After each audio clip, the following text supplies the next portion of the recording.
Bom dia, amigos. Estamos aqui mais um domingo para esse momento nosso de nos encontrarmos, para juntos termos um momento especial, porque o domingo é o dia do Senhor e no domingo nós dispensamos esse tempo para estarmos mais próximos de Deus, da sua palavra, tendo momento de culto. Que Deus abençoe a cada um de vocês, a mim, a nós, para que não venhamos nunca a vacilar na fé e estejamos sempre nos preparando e perseverando para nos encontrarmos um dia com o nosso Senhor Jesus Cristo. Eu vou iniciar lendo Atos dos Apóstolos, capítulo 13. É o testemunho de Paulo em Antioquia, a partir do versículo 16, o testemunho de Paulo em Antioquia. Nós, lendo esse texto, é um resumo de toda a história de Israel até Jesus Cristo. Paulo, que era um conhecedor do Antigo Testamento, e ele nos dá para eles e para nós também essa visão, esse resumo de toda a história. Paulo, levantando-se e fazendo com a mão sinal de silêncio, disse: varões israelitas e vós outros que também temeis a Deus, ouvi. O Deus deste povo de Israel escolheu nossos pais e exaltou o povo durante sua peregrinação na terra do Egito, donde os tirou com braço poderoso e suportou-lhe os maus costumes por cerca de 40 anos no deserto. E havendo destruído 7 nações na terra de Canaã, deu-lhes essa terra por herança, vencido cerca de 450 anos. Depois disto, lhes deu juízes até o profeta Samuel. Então eles pediram um rei, e Deus lhes deparou Saul, filho de Quis, da tribo de Benjamim, e isto pelo espaço de 40 anos. E tendo tirado a este, levantou-lhes o rei Davi, do qual também, dando testemunho, disse: achei Davi, filho de Jessé, homem segundo o meu coração, que fará toda a minha vontade. Da descendência deste, conforme a promessa, trouxe Deus a Israel o Salvador, que é Jesus, havendo João primeiro pregado a todo o povo de Israel, antes da manifestação dele, batismo de arrependimento. Mas, ao completar João a sua carreira, dizia: não sou quem supondes, mas após mim vem aquele de cujos pés não sou digno de desatar as sandálias. Irmãos, descendência de Abraão, e vós outros, os que temeis a Deus, a nós nos foi enviada a palavra desta salvação. Pois os que habitam em Jerusalém e as suas autoridades, não conhecendo Jesus, nem os ensinos dos profetas que se leem todos os sábados, quando condenaram, cumpriram as profecias. E embora não achassem nenhuma causa de morte, pediram a Pilatos que ele fosse morto. Depois de cumprirem tudo que a respeito dele estava escrito, tirando-o do madeiro, puseram-no em um túmulo. Mas Deus o ressuscitou dentre os mortos, e foi visto muitos dias pelos que com ele subiram da Galiléia para Jerusalém, os quais são agora as suas testemunhas perante o povo. Nós vos anunciamos o evangelho da promessa feito a nossos pais, como Deus a cumpriu plenamente a nós, seus filhos, ressuscitando a Jesus, como também está escrito no Salmo 2: Tu és meu filho, eu hoje te gerei. E que Deus o ressuscitou dentre os mortos, para que jamais voltasse à corrupção. Desta maneira o disse: e cumprirei a vosso favor as santas e fiéis promessas feitas a Davi. Por isso também diz em outro salmo: não permitirás que o teu santo veja corrupção. Porque, na verdade, tendo Davi servido a sua própria geração, conforme o desígnio de Deus, adormeceu. Foi para junto de seus pais e viu corrupção. Porém, aquele a quem Deus ressuscitou não viu corrupção. Tomai, pois, irmãos, conhecimento de que se vos anuncia remissão de pecados por intermédio deste, e por meio dele todo o que crê é justificado de todas as coisas das quais vós não pudestes ser justificados pela lei de Moisés. Notai, pois, que não vos sobrevenha o que está dito nos profetas. Vede, ó desprezadores, maravilhai-vos e desvanecei, porque eu realizo em vossos dias obra tal que não crereis se alguém vô-la contar. Então aqui o apóstolo Paulo, pregando em Antioquia, ele faz um resumo de toda a história de Israel até Cristo e até nós, os que aceitamos Jesus e recebemos o Filho que foi gerado por Deus, o Filho da promessa, que é Jesus Cristo, nosso Senhor. Nós vamos cantar uma música antes de eu passar aqui para o Michel. Deus enviou seu Filho amado para morrer em meu lugar. Na cruz sofreu por meus pecados, mas o sepulcro vazio está. Porque ele vive, porque ele vive, posso crer no amanhã, porque ele vive, temor não há, mas eu bem sei, eu sei que o meu futuro está nas mãos do meu Senhor, que vivo está.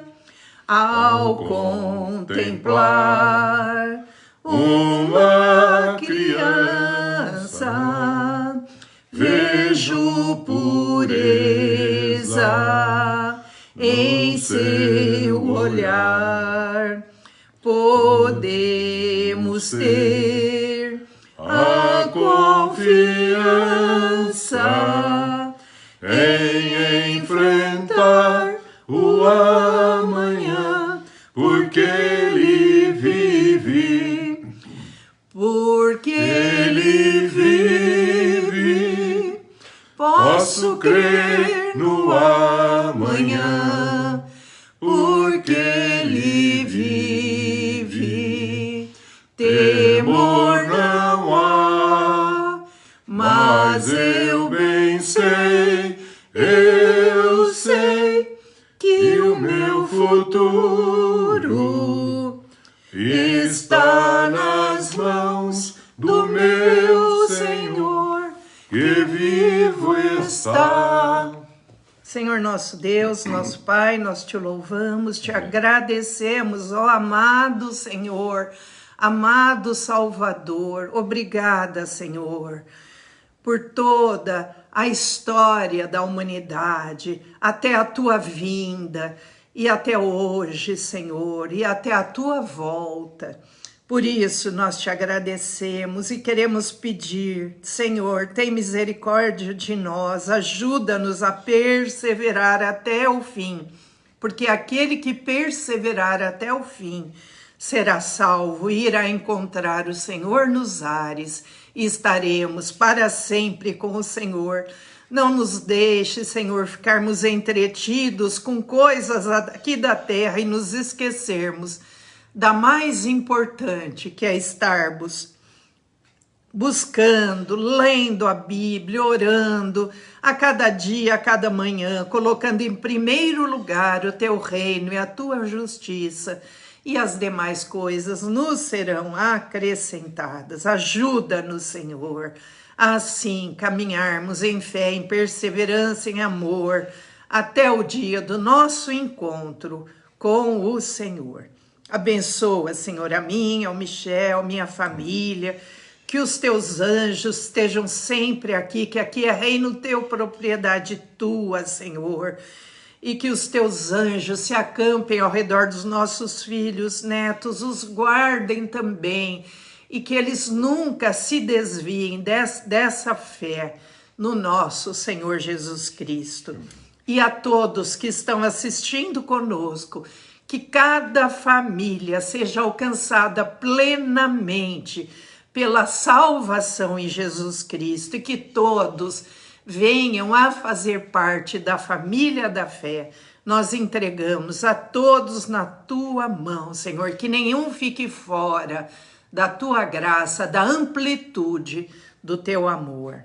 Ó Deus, agora, Senhor, vamos ouvir a tua palavra, dá sabedoria, unção ao teu servo Michel, ao teu filho amado, que a cada dia tem buscado mais estar em comunhão, em sabedoria com o Senhor, que ele possa conseguir transmitir a cada um de nós a tua palavra na simplicidade do teu evangelho. Em nome de Jesus oramos e te agradecemos por tudo. Amém. Amém. Tudo bom.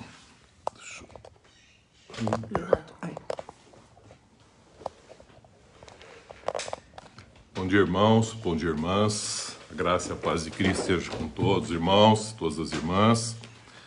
Hoje eu gostaria de falar a respeito de um texto muito importante que fala em 1 João, primeira carta de João, sobre o testemunho de Deus. Como é importante a gente ler esse texto e entendê-lo na profundidade em que ele está sendo revelado aqui para nós por João nessa carta. Eu gostaria que os irmãos abrissem 1 João, o capítulo 5, do versículo 6 ao versículo 12. Eu vou ler primeiramente o versículo 9 para começar a fazer uma meditação sobre o testemunho que Deus dá a respeito de Jesus Cristo, o testemunho de Deus. Ele diz assim no 9: se admitimos o testemunho dos homens, o testemunho de Deus é maior. Ora, este é o testemunho de Deus que ele dá acerca do seu Filho. Aquele que crê no Filho de Deus tem em si o testemunho. Aquele que não dá crédito a Deus o faz mentiroso, porque não crê no testemunho que Deus dá acerca do seu Filho. E o testemunho é este, que Deus nos deu a vida eterna, e essa vida está no seu Filho. Aquele que tem o Filho tem a vida. Aquele que não tem o Filho de Deus não tem a vida, e essa vida que ele está falando aqui é Zoe. É uma vida espiritual, é aquilo que nós falamos, é um homem espírito vivificante e não mais um homem, alma vivente. Nós vamos falar sobre o testemunho de Deus e a gente gosta de ouvir testemunhos humanos. Nós temos muitos e ouvimos muitos testemunhos humanos, inclusive a respeito de Deus. E João, no capítulo 5, o versículo 39 e 40, Jesus falou: vocês estão buscando nas Escrituras a respeito da vida eterna. Vocês estão procurando nas Escrituras ver como que vocês podem agradar a Deus para receber alguma coisa de Deus. Vocês ainda não entenderam, porque as Escrituras não estão falando para você buscar nela a vida eterna. As Escrituras estão falando a respeito de Jesus Cristo, desse testemunho que Deus está dando e que João escreve aqui para nós. É o testemunho que o Espírito Santo dá para cada um de nós. É o testemunho que revela que em Jesus Cristo todas as coisas iniciaram, todas as coisas são mantidas e todas as coisas vão voltar a se unificar como única condição, que é o propósito e a vontade de Deus desde o princípio de toda a criação. Então ele está falando sobre o testemunho de Deus. E se nós admitirmos o testemunho de homens, o testemunho de Deus é muito maior. Se alguém falar que Jesus Cristo te salva, te cura, te restaura, reconcilia, te justifica, o testemunho que nós vamos ler aqui é muito maior, porque ele está dando um testemunho do seu próprio Filho para nós. E ele está falando essa realidade. Então eu gostaria de fazer uma afirmação que às vezes passa desapercebido. Em Romanos capítulo 5, ele diz assim: por um só homem, primeiro Adão, entrou o pecado no mundo. E também por um só homem, Jesus Cristo, segundo Adão, ele tira o pecado do mundo. Entre entrar o pecado do mundo e tirar o pecado do mundo, Deus nos revelou como nós deveríamos estar em comunhão com Ele para que esse pecado não aparecesse ou não se desenvolvesse na nossa vida. Mas como o homem se ficou num contexto de individualidade após a condição do pecado, o pecado não entrou no homem. O pecado entrado no mundo e o homem estando colocado nele, ele se torna sujeito a essa enfermidade do pecado. Por isso eu quero fazer uma afirmação que é muito interessante. Ele fala assim no capítulo 13 de Mateus: o escriba versado no reino de Deus, ele pega coisas antigas e coisas novas, e pega as novas e as antigas daquele baú da revelação do que Deus quer, segundo o seu propósito. É isso que eu vou fazer hoje. Eu vou pegar isso que está escrito aqui e vou encontrar a referência específica lá em Levítico, capítulo 13 e 14, que fala sobre a lei da praga, da lepra. E às vezes a gente fica pensando a lepra no sentido da hanseníase, uma enfermidade. E na época de Jesus, lepra é a hanseníase mesmo, é uma enfermidade. Só que atrás dessa colocação que é dado ao sacerdote para examinar uma pessoa, se tem uma outra enfermidade que não é lepra, se às vezes tem uma queimadura que à primeira vista poderia parecer uma lepra, porque além de formar bolhas, vesículas, expunha às vezes a parte da carne mais profunda, o sacerdote tinha que examinar. E tudo aquilo que estava escrito, Jesus falou: vocês estão buscando a vida eterna? Nas Escrituras ela testifica de mim, porque a lei lá de Moisés, os profetas e os salmos testificam a meu respeito. Lembra quando ele caminhou aquele caminho de Emaús? Ele foi falando a respeito de tudo que nas Escrituras se referia a ele. Então aqui nós temos que, para entender esse contexto, precisamos voltar para essa condição que nós chamamos lepra, uma hanseníase, uma enfermidade que é contagiosa, que se pega.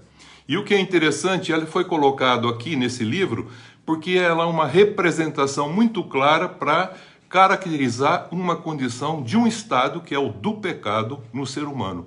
É o pacho que eu falei há muito tempo atrás, é a patologia da lei do pecado que gera em nós algumas enfermidades que pode conduzir o ser humano para a morte. O homem não nasce com o pecado. O pecado ele adquire após ele estar nessa condição do mundo que os nossos pais acabam delegando e nós estamos vivendo, aí estamos sujeitos a essa condição, porque o pecado entrou no mundo, o pecado não entrou no homem. A consequência veio a morte, e a morte passou a todos os homens. Mas eles morrem por causa de uma condição, não porque ele foi gerado em pecado, não. Deus não fez isso, o pecado entrou no mundo, isso precisa ficar muito claro, e nós precisamos entender qual é o sangue de Cristo que nos purifica de todo o pecado. É sobre isso que eu quero conversar, e eu quero caminhar um pouco a respeito disso. Então preste bem atenção. Quando o homem se tornou indivíduo, ele começou a buscar os seus interesses. Ele já não buscava mais a justiça de Deus. E a justiça de Deus, Jesus veio trazer para que a gente agora, restabelecendo a imagem e a semelhança, deixasse de ser alma vivente e fôssemos espírito vivificante. E isso daqui nos dá uma condição interessante. Então tem muita gente que fala assim, se eu achar que tudo que é errado é pecado, eu vou induzir a minha forma de pensar que tudo que é certo é santo. Então a gente confunde certo e errado com santo. E santo não tem nada a ver com certo e errado.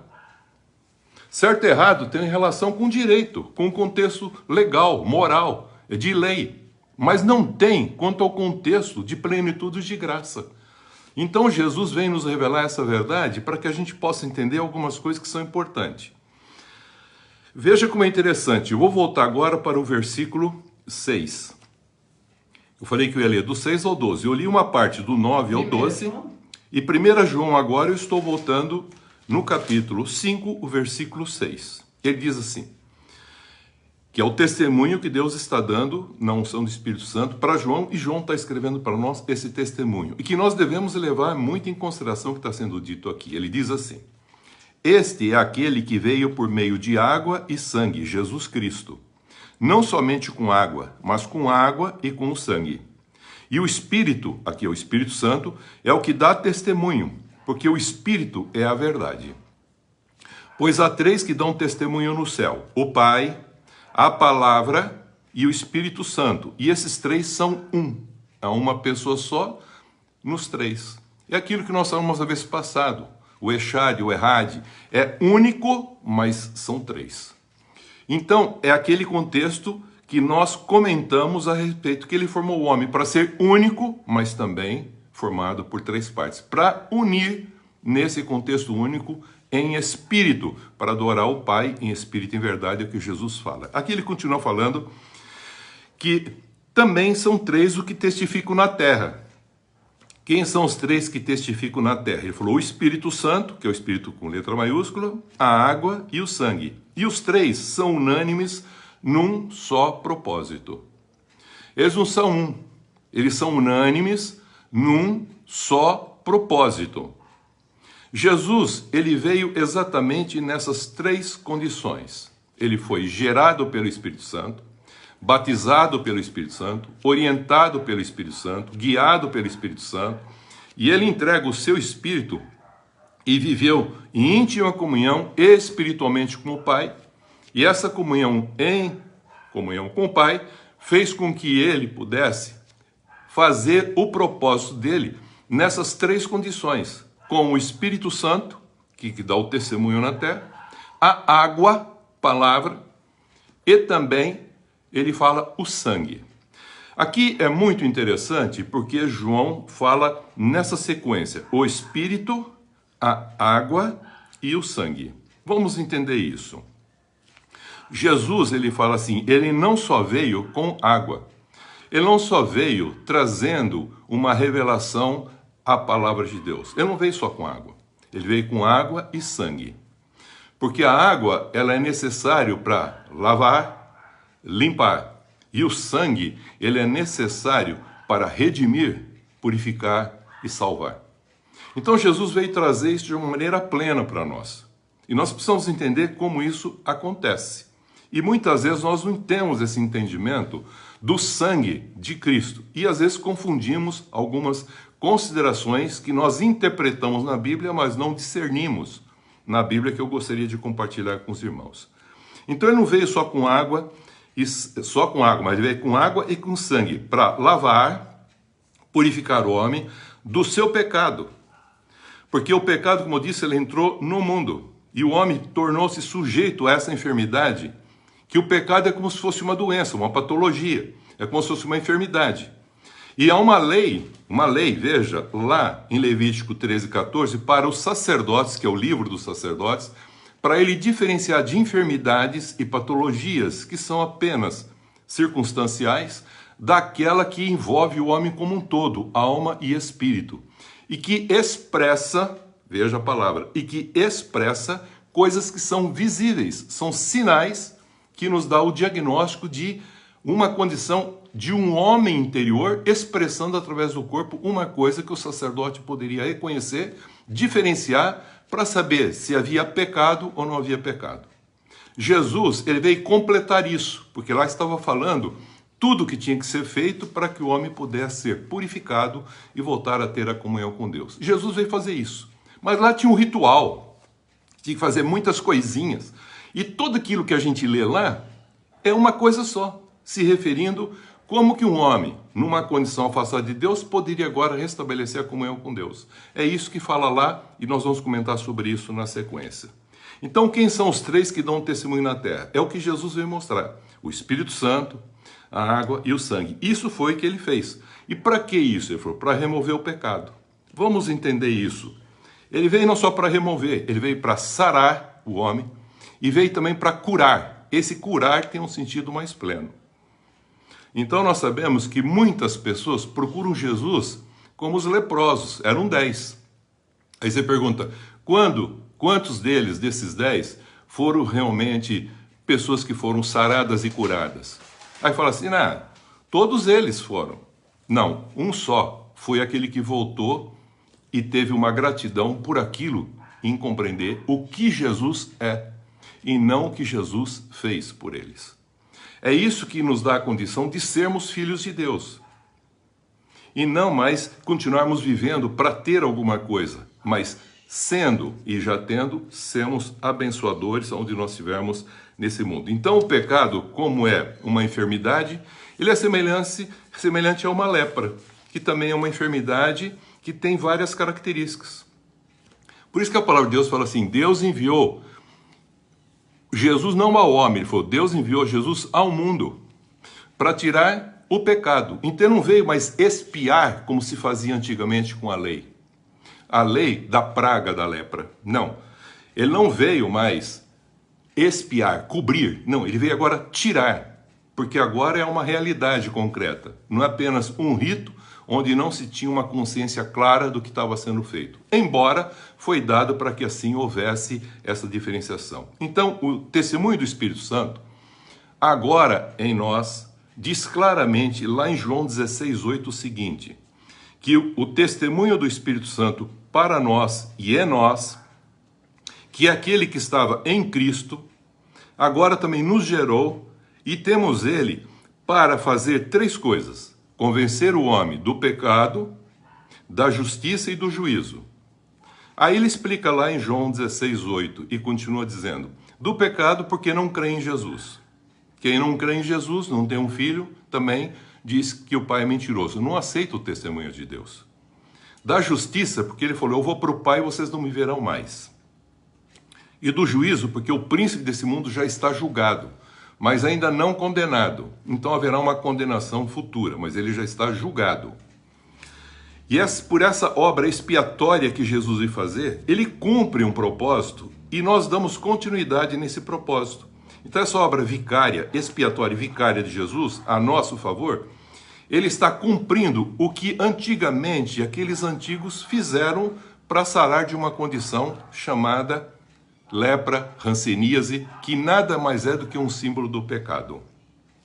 O livro de Levítico, queridos, se você for ler o capítulo 13 e o 14, você vai ver algo assim muito interessante e que se repete nos dias atuais. Só que não precisa mais fazer rito nenhum, porque agora ficou claro como que Jesus é aquele que veio e que Deus dá o testemunho que só nele nós podemos ter a remissão dessa condição, de um estado de uma enfermidade que nós estando no mundo, nós sofremos ela, que é o pecado.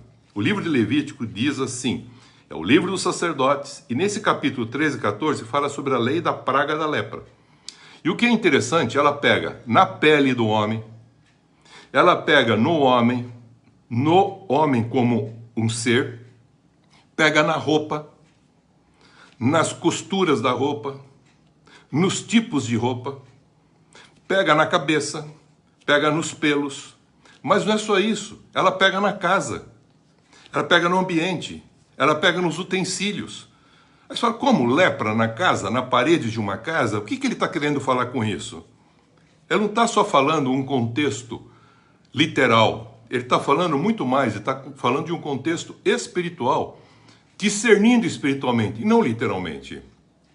Então o livro de Levítico é um livro que está mostrando para o sacerdote como ele deve observar para diferenciar algo que é pecado do que não é pecado. Às vezes você vê alguém com algumas características físicas, você fala, ó, tá vendo? Isso caracteriza uma pessoa que está em pecado. Não, às vezes essa característica física pode ser uma queimadura, uma paixão que ele sofreu. Pode ser uma área branca que eles acham que pode ser mais funda, mas que não é o suficiente para caracterizar como uma lepra. Que no interior não expôs a carne. Pode ser uma tinha, pode ser uma outra enfermidade, pode ser uma micose, pode ser uma inflamação na pele, mas ela pode disseminar por várias situações, como o pecado assim dissemina. Então ele não fica só na pele do homem, e nem apresenta os sinais, porque é uma lei. E a lei, nós não conhecemos a lei, a gente sempre acaba vendo os efeitos dela. Por isso que tinha que levar para um sacerdote a analisar. Aí você fala assim para a pessoa, você está vendo a bactéria que entrou nessa pessoa? Você fala assim, não estou vendo, tem uma lei, a lei da bactéria que entrou nela. E a lei do pecado que entrou nessa pessoa. E a pessoa tem o quê? Febre. Aí você fala, eu estou vendo o sintoma. Aí você fala, do quê? É de uma infecção. Então tem febre. Ah, tem febre. Tem dor. Ah, tem dor. Tem dor no corpo inteiro. Passa mal. Não dorme direito. Aí você fala assim, o que ele está tendo? Aí você fala, eu preciso diferenciar. Será que é um problema do pecado? Ou será que é um problema de uma enfermidade qualquer, que algo entrou nele, que não é o pecado propriamente dito? Então só o sacerdote podia analisar, esperar 7 dias, vendo que aquilo parou, não foi para frente. Então tinha todo um rito, veja a palavra, todo um rito, toda uma estrutura. E todo esse rito Cristo cumpriu. Não precisa mais fazer nada disso. Porque agora não precisa fazer o derramamento de sangue de animais, ou trazer o pau de cedro, isopo, trazer as pombinhas. Não precisa nada disso. Lá todo aquele ritual que eles faziam, hoje se cumpriu em Cristo. Não precisa fazer mais nada disso. Porque nós temos agora uma consciência clara que sangue de animais, como diz Hebreus, não tira pecado. Mas o sangue de Cristo transforma a nossa consciência, a nossa forma de pensar. Por isso que fala que o testemunho do Espírito Santo veio para convencer o homem dessas condições, do pecado, da justiça e do juízo. E o livro de Levítico, ele tem uma relação clara com isso que nós estamos falando, porque ele fala que na pele do homem, o que começava e que era visível, era uma inchação.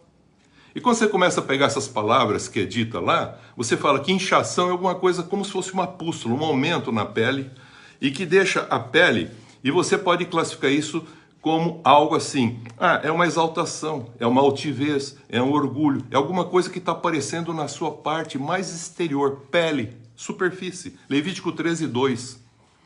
Só que ele não para aí, ele continua falando, pústula. O que é pústula? É alguma coisa que tem pus.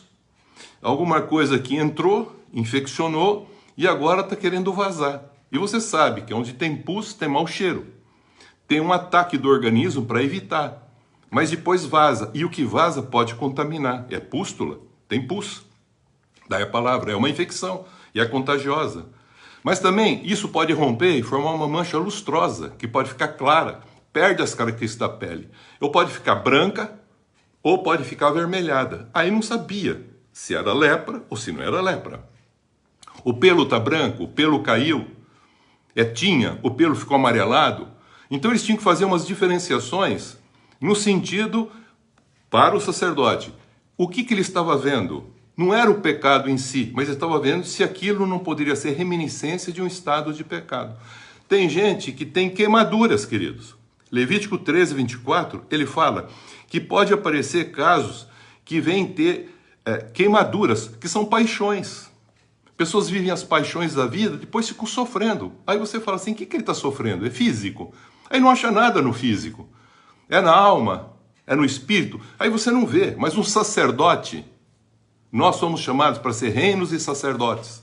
E Jesus, como grande sumo sacerdote, ele é capaz de ver todas essas coisas.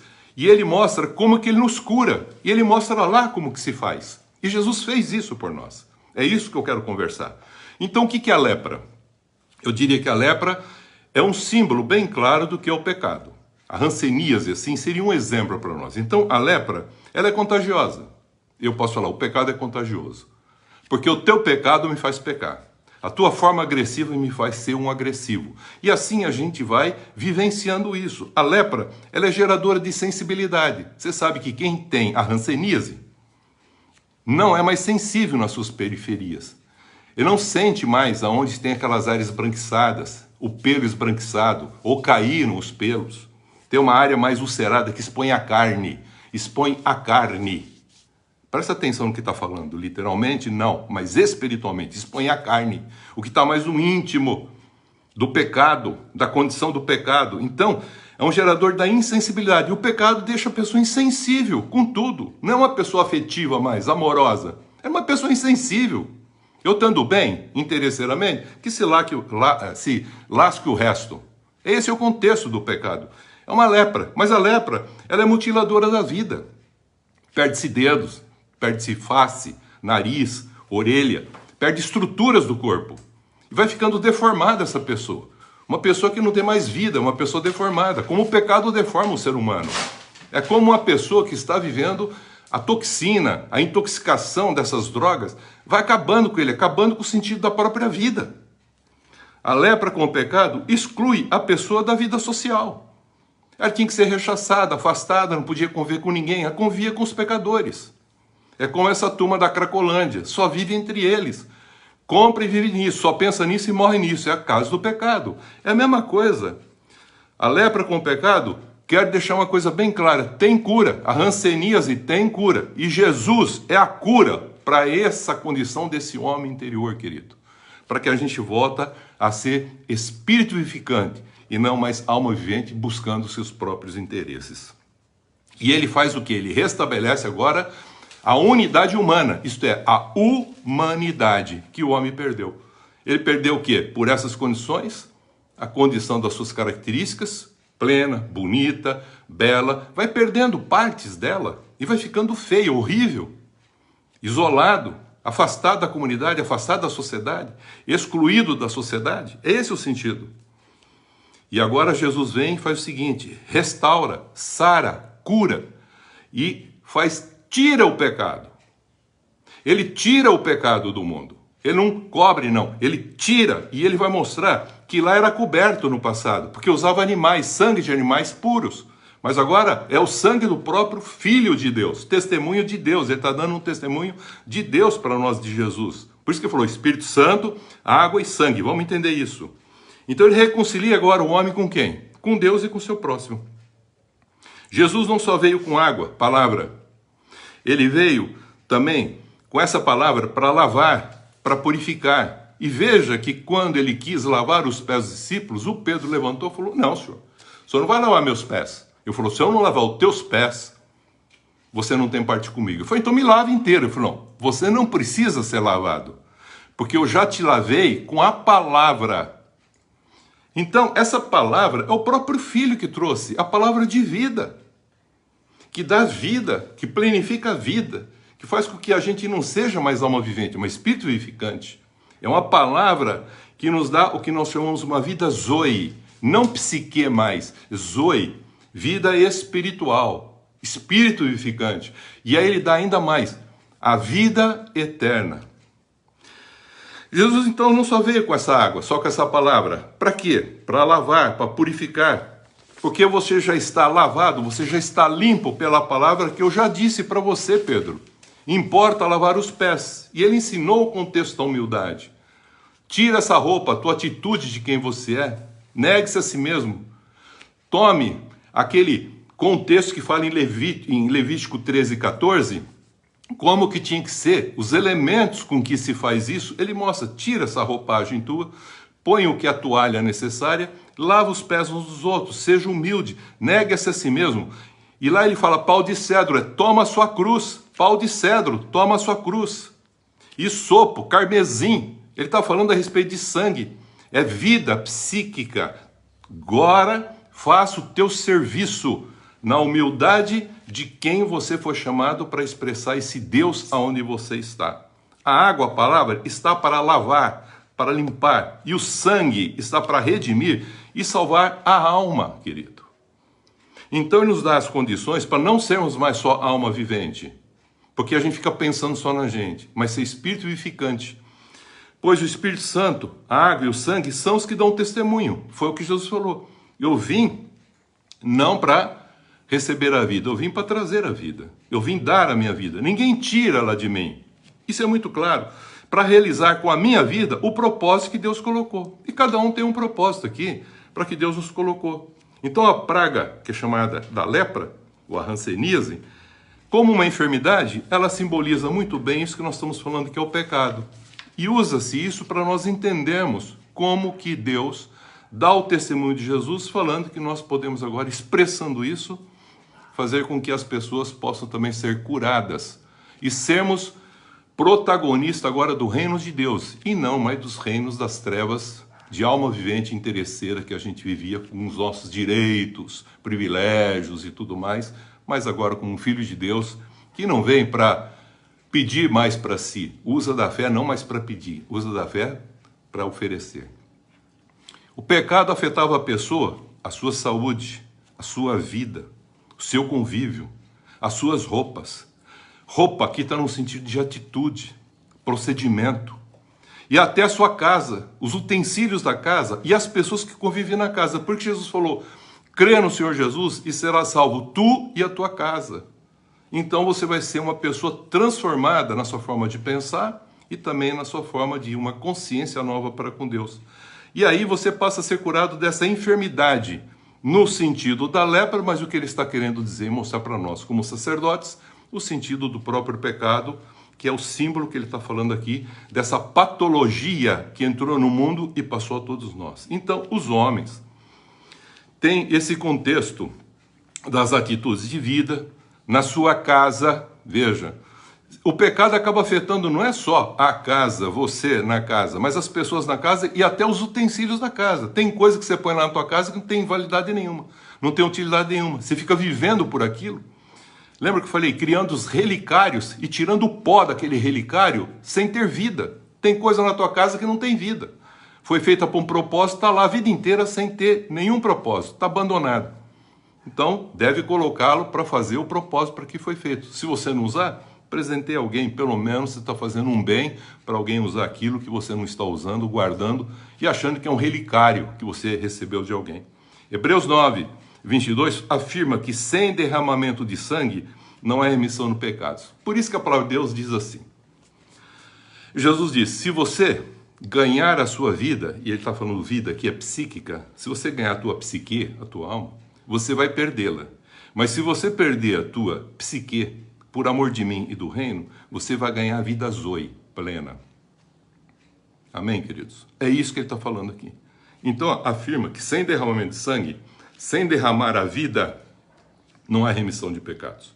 E tem gente que fica retendo a vida. Veja como é interessante. Eu quero pegar um exemplo aqui bem assim, bem claro.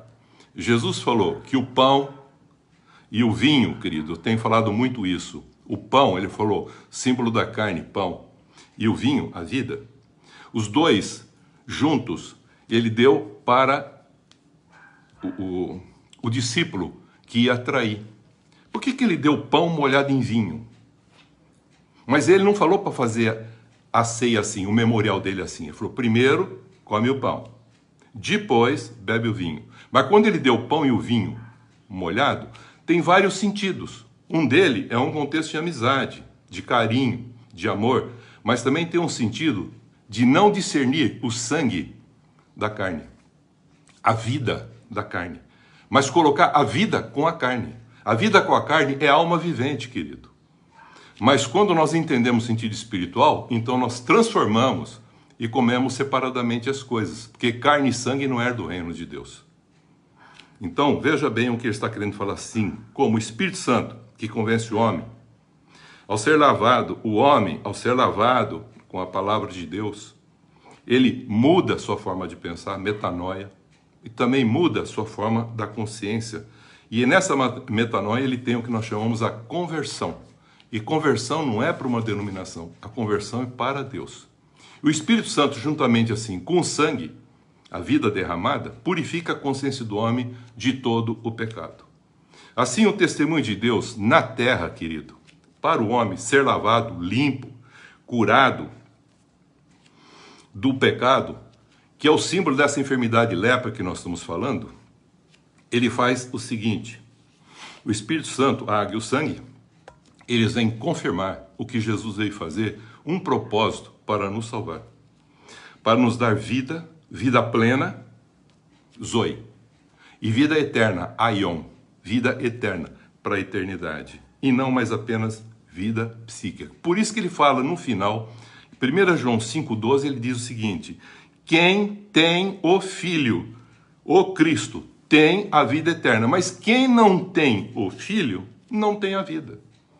Olha que coisa incrível, você vai lá para Atos 10, queridos. Cornélio era uma pessoa que fazia tudo certinho, tudo de bom.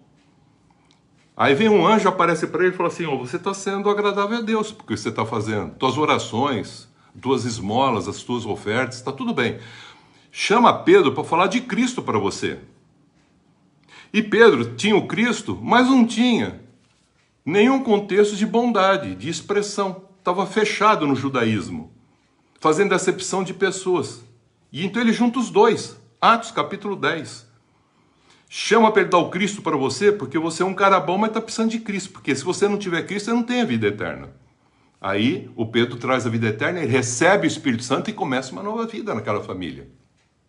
E o Pedro aprende uma coisa: não fazer mais acepção de pessoas, porque ele usa o Cornélio para mostrar uma realidade para ele. E aí os dois crescem, porque para Deus já não há mais o contexto judeu e pagão. Agora, o judeu trouxe o Cristo para que o Cristo alcançasse os pagãos, vamos chamar assim, os gentios, para que todos nós fôssemos filhos de Deus. Então ele veio para os judeus e para os gentios. E quem é o pai da fé? O pai da fé é Abraão. Foi essa base que veio o Cristo, e o Cristo agora salva todos aqueles que não pertenciam àquele povo que conhecia a revelação de Deus. Então Jesus veio para fazer todos, colocou todos debaixo do afastamento de Deus, para agora reconciliar todos novamente com Deus. É isso que ele está fazendo aqui. 1 João 12 fala: quem tem um filho de Deus tem a vida eterna. É um testemunho de Deus. Mas tem gente que fala assim: Cristo, não estou entendendo. E ele está explicando. Essa é a razão de nós não sermos mais alma vivente, interesseiro, buscando direitos, privilégios, interesses pessoais, mas sim, agora, espírito vivificante, porque recebemos a imagem e semelhança que é em Cristo. Ficamos parecidos com Jesus Cristo. Então, foi-nos dada a condição para sermos chamados agora filhos e filhas de Deus. Não podemos mais viver de qualquer jeito. Agora tem que viver segundo a vontade do Pai. Por isso que não chamei a ninguém pai na terra, porque todos agora só têm um Pai. Quem conhece esse Pai quer revelar aos demais que ainda não conheceram Ele. Não importa a denominação que está. Não importa como que ele vê Deus, mas revelar Ele como um Pai. Jesus afirmou que o Pai ama Ele, porque Ele dá a vida. Ele dá a vida que ele fala aqui, ele dá a sua alma, a sua psique, para que ninguém tira dele. Ele falou: ninguém tira de mim. Eu dou, porque eu aprendi do meu Pai o mandamento. Porque quem tem e é um espírito vivificante, que é orientado pelo Espírito Santo, gerado agora novamente pelo Espírito Santo, não pensa mais em si. Porque ele já recebeu a vida, recebeu a salvação, já tem a vida eterna. Então agora ele é um doador de vida. Ele é um abençoador. Por isso Jesus falou: vocês vão fazer muito mais do que eu fiz. E as pessoas ficam pensando em coisas. Não, é o ser essa nova criatura para ser uma bênção muito maior do que ele foi para alguns só que aceitaram ele. E nós estamos deixando de fazer essa realidade, deixando de ser cristãos, para continuar sendo o quê? Um pagão. Então, na realidade, o que estão mostrando aqui para nós, o testemunho que Deus está dando é essa: que Jesus recebeu o mandamento do Pai, que ele agora tem o poder de dar a sua vida, e a hora que ele quiser resgatá-la. Está lá em João 10, 17 e 18. Ninguém tira ela de mim. Então, e ninguém tirou a vida de Jesus, ninguém matou Jesus. Ele falou: estou dando a minha vida. Não se preocupa não, como um cordeiro calado, mudo, eu dei a minha vida. João 6,54 diz, Jesus afirma, quem dele se alimenta, guarda isso, queridos, tem falado muito na ceia, quem dele se alimenta, nesse memorial que nós comemoramos a ceia, fala, quem de mim se alimenta, tem comunhão comigo, e por mim vive, tem a vida eterna, e pode também dar a sua vida e reaver a sua vida a hora que você quiser, querido. Você não tem mais medo da morte, a morte já está vencida. O pecado já está vencido, não existe mais isso em você. Ninguém tira de você, porque Cristo te deu. Você agora é espírito vivificante, um filho e uma filha amada de Deus. Então eu vou encerrar dizendo, então nós temos uma confusão quanto ao sangue de Jesus. Qual é o sangue de Jesus que nos purifica de todo o pecado? Então eu quero fazer uma reflexão aqui meio rápida por causa do tempo. Não foi o sangue de Jesus que quando ele estava orando ao Pai para passar aquele cálice, para não perder a comunhão com ele, ele suou sangue. Não é aquele sangue que purifica você do pecado. Não, não é. Também não é o sangue que escorreu na cabeça dele quando eles puseram uma coroa de espinho. Ah, você é o rei? Então põe uma coroa de espinho na cabeça dele. Pegaram um bordão, bateram na cabeça dele e aquilo aí enfincou aquela coroa de espinho. E saiu sangue. Não é esse sangue também que purifica você de todo o pecado. Não foi o sangue que enquanto eles estavam zombando, tinha alguns batendo nas costas dele, arrancando pedaços de carne nas costas dele e sangrando as costas dele, esvaecendo de sangue as costas dele. Não é esse sangue também que te tira o pecado do mundo. Não é esse sangue também. Não foi o sangue vertido na cruz ainda, enquanto as suas mãos e os pés estavam sendo transfixados com prego, querido. Não é, não. Você ainda não entendeu o evangelho. Então eu vou dizer para você agora entender claramente o testemunho que Deus está dando para nós. Ele diz assim, Isaías 53:5, todo mundo pega esse versículo e diz assim, afirma que ele, Jesus Cristo, com uma revelação profética, foi traspassado pelas nossas transgressões. Traspassado, querido, é tudo isso que nós estamos vendo. Moído pelas nossas iniquidades. É tudo isso que os homens estavam fazendo com ele. O castigo que nos traz a paz estava sobre ele. E pelas suas pisaduras, veja a palavra, pisaduras, fomos sarados. Ele era um cordeiro que ainda estava vivo, vertendo sangue, querido. Esse sangue vertido, ele estava, na realidade, sendo derramado, mas não para purificar os pecados. Ele estava sendo derramado pelo sofrimento que nós deveríamos passar. Para passar por esse sofrimento, nós teríamos que ficar e passar por ele. Ele falou, não é isso. E eles foram sarados. Eles acham que ser sarados é ser curado, é ser salvo. Não, isso aqui não. Eu vou dizer para você porque não é. Levítico 14, aí nós temos que voltar para Levítico. O Levítico 13, eu vou até pedir para que os irmãos abram o Levítico, eu vou ver o 13, só o subtítulozinho, para vocês entenderem do que eu estou falando. Como escriba versado no reino de Deus, eu quero buscar coisas antigas e coisas novas para revelar Jesus Cristo, para nós entendermos plenamente que ele cumpriu a lei. Então lá em Levítico, eu gostaria que vocês abrissem o 13, vamos abrir junto comigo lá, Levítico capítulo 13, sobre a lei da praga, da lepra, que nada mais é do que a praga do pecado, essa enfermidade que acomete o ser humano, que entra no mundo e passa a sofrer essa consequência, pacho, essa patologia. Vocês vão ver aqui que diz assim, capítulo 13, as leis acerca da lepra. Tá vendo? Aqui falando a respeito da hanseníase, mas podendo entender para que o sacerdote possa diferenciar uma coisa da outra. No versículo 14 fala, a lei acerca do leproso depois de sarado. Presta bem atenção, queridos. Do leproso depois de sarado. Muita gente está sarada, mas não está curada do pecado. Está sarada. Falei dos leprosos, é típico. São sarados, vão embora. Mas precisa ser curado. Salvo. E esse sangue, eu estou falando que ele não salva, então ele faz o quê? Ele cura. Mas o sangue, presta atenção, que nos cura do pecado,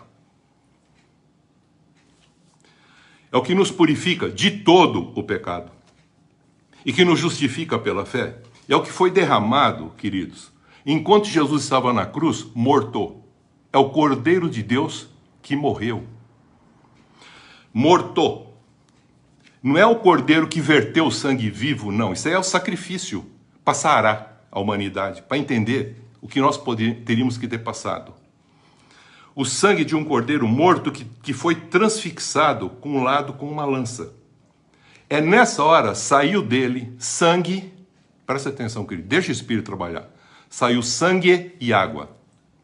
Quando Jesus dá o testemunho do Filho, ele fala, o Filho meu, ele veio em água e sangue. Mas quando Jesus morre, ele dá a sua vida, agora vaza dele. Não é a palavra e o sangue que dá um testemunho de vida aqui.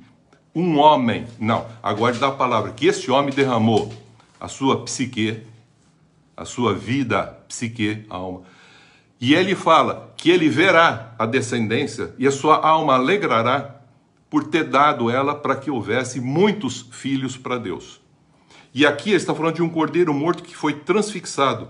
E da lança que foi transfixada, João, lá no capítulo 19, versículo 34, 35, ele fala, esse sangue e essa água que vazou, é isso que realmente nos purifica de todo o pecado.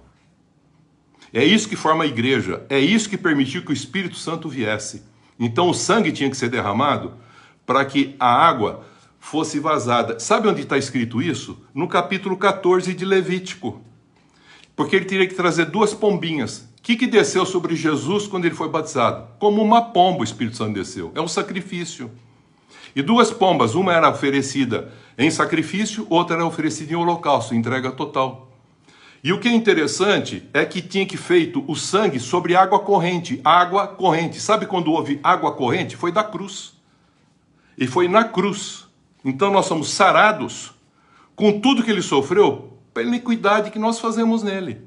Mas aquele homem que transfixou, ele só cumpriu um propósito porque eles tinham mandado quebrar a perna. Está lá em João 19, 34, 35. Mandou quebrar as pernas para que a Páscoa não tivesse aquele homem que dizia-se rei dos judeus, com mais 2 ladrões, permanecesse vivo. Os judeus pediram, Pilatos, manda alguém lá quebrar a perna deles. Aí foram lá quebrar.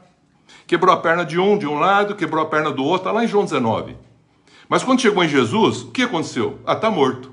Alguém pensaria assim, acho que Jesus está mentindo, está fingindo. Ele fingiu de morto, vai escapar dessa. Nem vão quebrar a perna dele, então ele vai falar que não morreu, vou enterrar e ele vai sair. Não, graças a Deus que está escrito uma verdade para nós aqui, querido.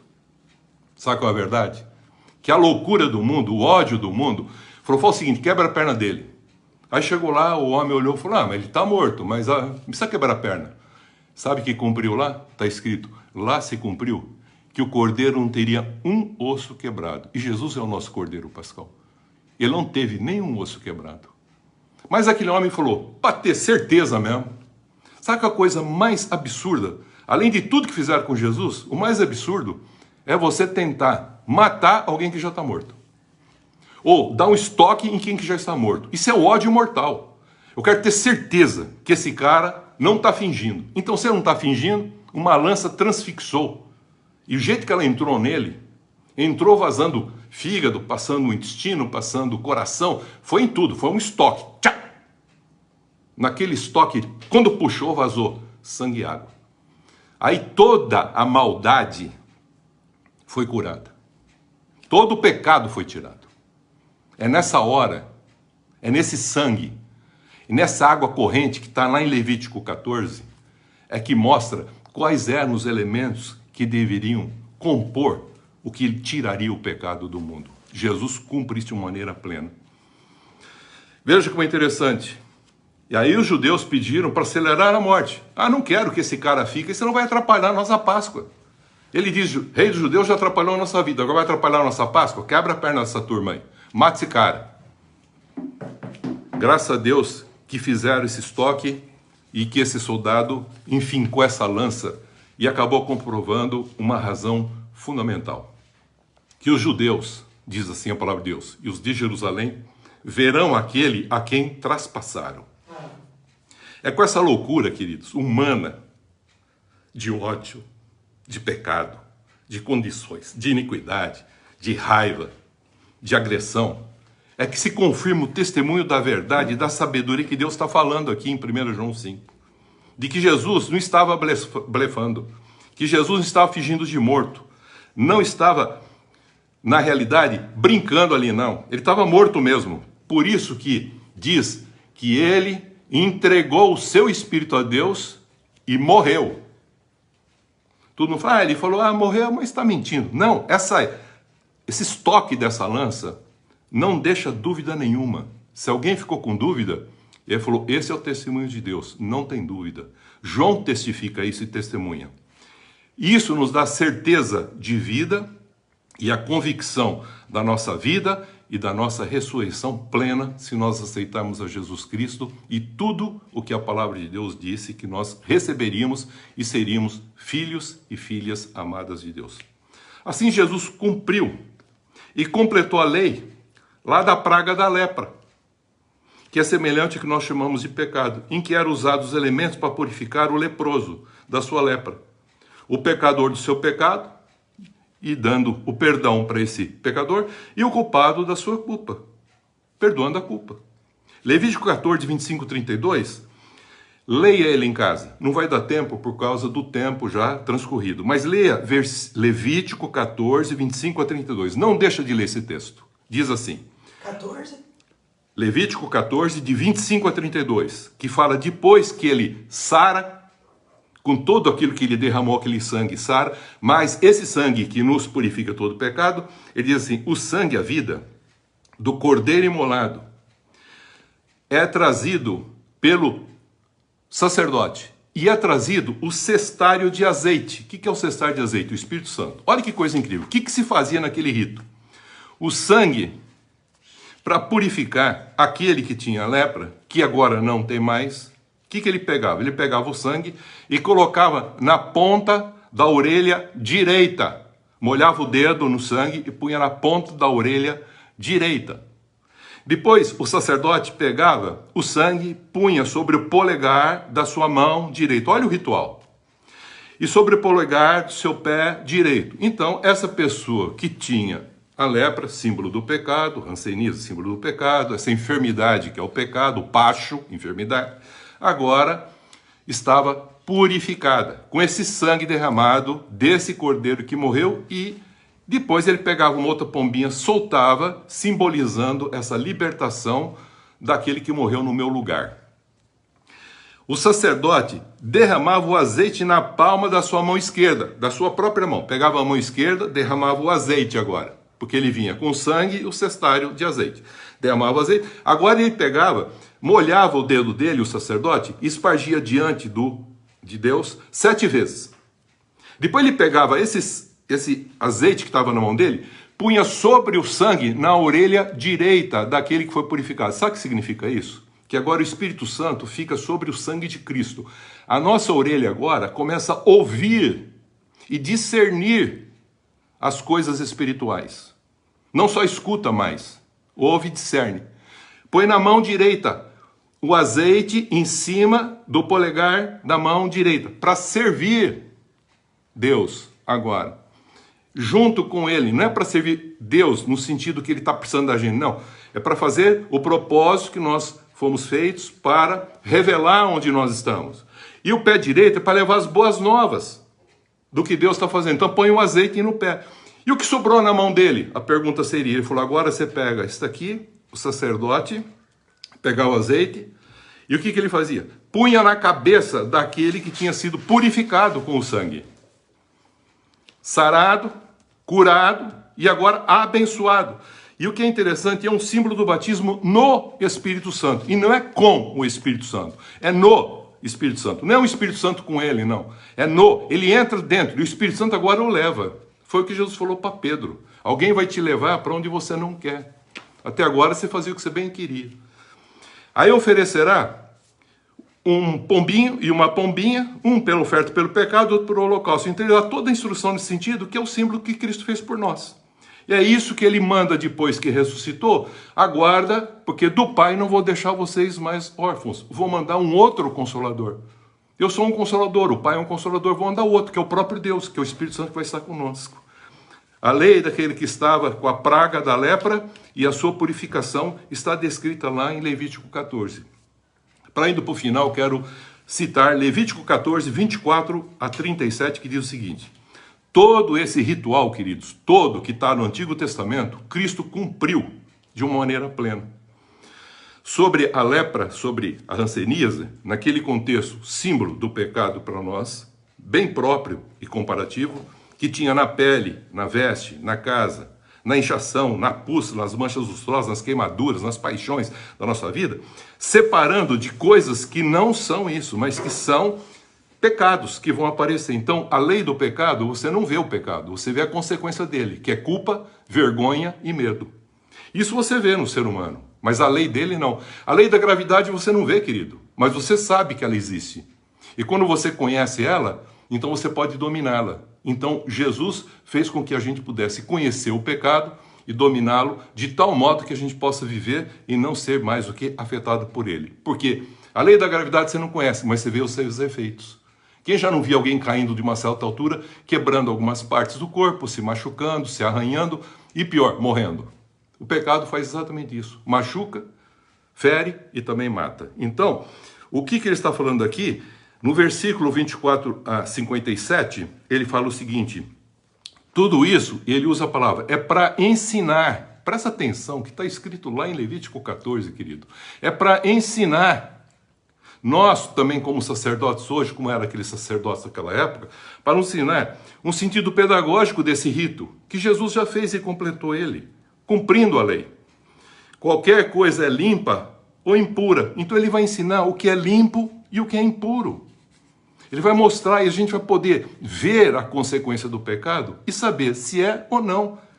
Se é parte do pecado ou se é apenas uma enfermidade como ele está passando. Essa é a lei da lepra. Isso é o símbolo da condição do pecado. Agora, essa condição não é mais expiada. Diz que ela é removida. Ele veio para tirar o pecado do mundo. Então, assim, querido, o testemunho de Deus é para que a gente aceite Jesus Cristo e possa entender tudo isso que ele cumpriu e completou com a lei para que a gente pudesse, na graça, viver isso plenamente pela fé. Então veja, assim o sangue de Cristo nos purifica de todo o pecado. Qual o sangue? É a pergunta. Qual o sangue? O vertido do Cordeiro vivo? Não, esse sara. Ou o vertido derramado de um Cordeiro morto? Esse é o que nos purifica de todo o pecado. O vertido de um cordeiro vivo nos sara, queridos. O vertido de um cordeiro morto, que é derramado pelo próprio homem, que derrama sangue, nos cura de todo o pecado. E aquele homem foi usado para revelar essa verdade para nós, porque a partir dessa condição é que se forma a condição da própria igreja e da plenificação da cura. O vertido de um cordeiro morto nos cura de todo o pecado, e passa a nos dar uma nova consciência, que sangue de animal, de bode, de cordeiro, cobre pecado. Jesus não veio mais cobrir, como era no passado. Ele veio tirar o pecado do mundo e, consequentemente, de todos aqueles que o aceitam nesse testemunho que Deus dá do seu Filho. Quero terminar dizendo isso, dando uma nova consciência de vida para com Deus e do seu testemunho dado pelo Espírito Santo, como João deixou aqui. Se admitimos, como eu comecei, eu quero terminar. Se admitimos o testemunho dos homens, esse testemunho de Deus, que fala de Jesus Cristo, que não só veio com água e sangue, mas que também veio na unção do Espírito Santo gerado e formado, são os três que testificam na terra. E ele mesmo é um do que está junto com o Pai. Ele abriu essa glória, porque no céu são os três uma só pessoa. Mas o testemunho aqui na terra são três que não é a mesma pessoa. São três que naquele homem, Jesus, verdadeiramente homem e verdadeiramente Deus, nos revela a essência do Pai no céu. É Deus se fazendo carne, é o verbo de Deus encarnado. E ele nos pede para nós expressarmos isso de uma maneira semelhante ao que ele fez. Se nós temos o testemunho de Deus, que ele dá acerca do seu filho, então nós agora podemos receber o que ele fala no final. Aquele que tem o filho, presta bem atenção, aquele que tem o filho, tem a vida. Mas aquele que não tem o filho, não tem a vida. O que ele está falando, ter não é possuir para si. Ter é expressar a essência do que Deus queria desde um princípio, quando ele falou, façamos o homem a nossa imagem e semelhança. O homem formou toda uma geração de semelhante imagem de Adão, com a condição do pecado onde ele se encontrava. Agora, em Cristo Jesus, nós estamos restaurados. Somos espírito vivificante e nós começamos a enxergar esse mundo não mais como trevas. Vamos enxergar esse mundo como um mundo que Deus sempre proporcionou. Mas temos que entrar nas trevas para buscar os irmãos que ainda não podem e não enxergam o Pai Celeste. Que Deus abençoe em Cristo Jesus, que eu possa ter feito essa reflexão. E esse testemunho não é meu. Esse testemunho que eu acabei de falar aqui é tudo que Deus está revelando através da lei, dos profetas, e a revelação maior é do seu Filho Jesus. Que o testemunho dele, que é dado aqui na terra, é Espírito Santo, água, palavra e sangue, vida. Que a gente possa também dar a nossa vida em favor dos nossos irmãos para a honra e a glória de Deus. Amém, queridos?